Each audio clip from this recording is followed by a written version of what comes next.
Vote পরবর্তী হিংসা যেন থেমেও থামছে না। মুখ্যমন্ত্রী মমতা বন্দ্যোপাধ্যায় এবং হাইকোর্টের নির্দেশ, এলাকায় হিংসা বন্ধ করতে হবে।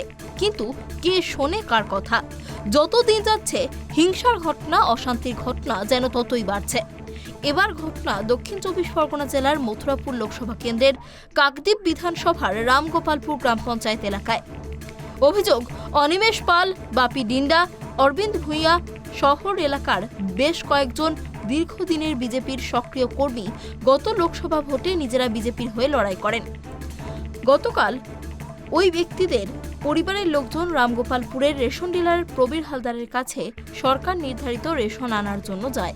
পদ্ধতি মেনে রেশন ডিলার রেশন দেওয়ার পর শাসক দলের কয়েকজন দুষ্কৃতী কারোর কাছ থেকে রেশন কেড়ে নিয়েছে, আবার কাউকে রেশন না দিয়ে ফিরিয়ে দিয়েছে।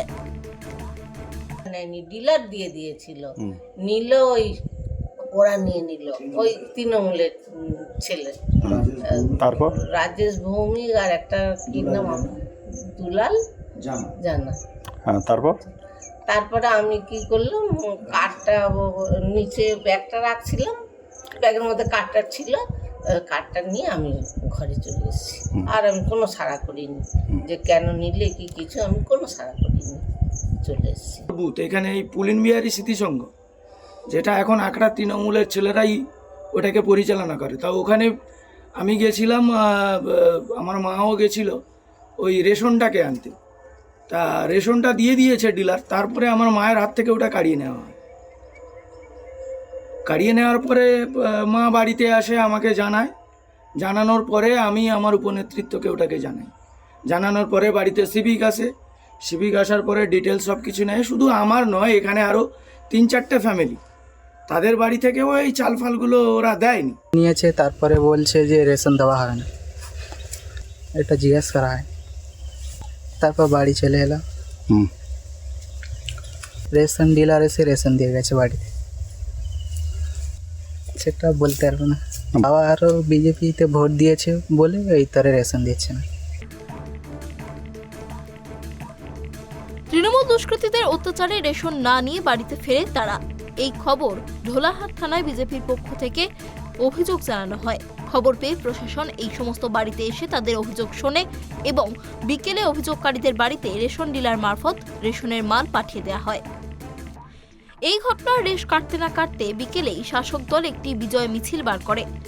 মাইক ধরে বিরোধীদের বিরুদ্ধে নানা রকম কুৎসিত ভাষা প্রয়োগের সঙ্গে বিজেপি থেকে জেতা পঞ্চায়েত সদস্যা সরস্বতী মণ্ডলের বাড়ি ভাঙচুর চালায় বলে অভিযোগ। পঞ্চায়েত সদস্যার স্বামী শঙ্কর মণ্ডল থানাতে অভিযোগ দায়ের করেছেন। পুলিশ সেই ঘটনার তদন্ত শুরু করেছে।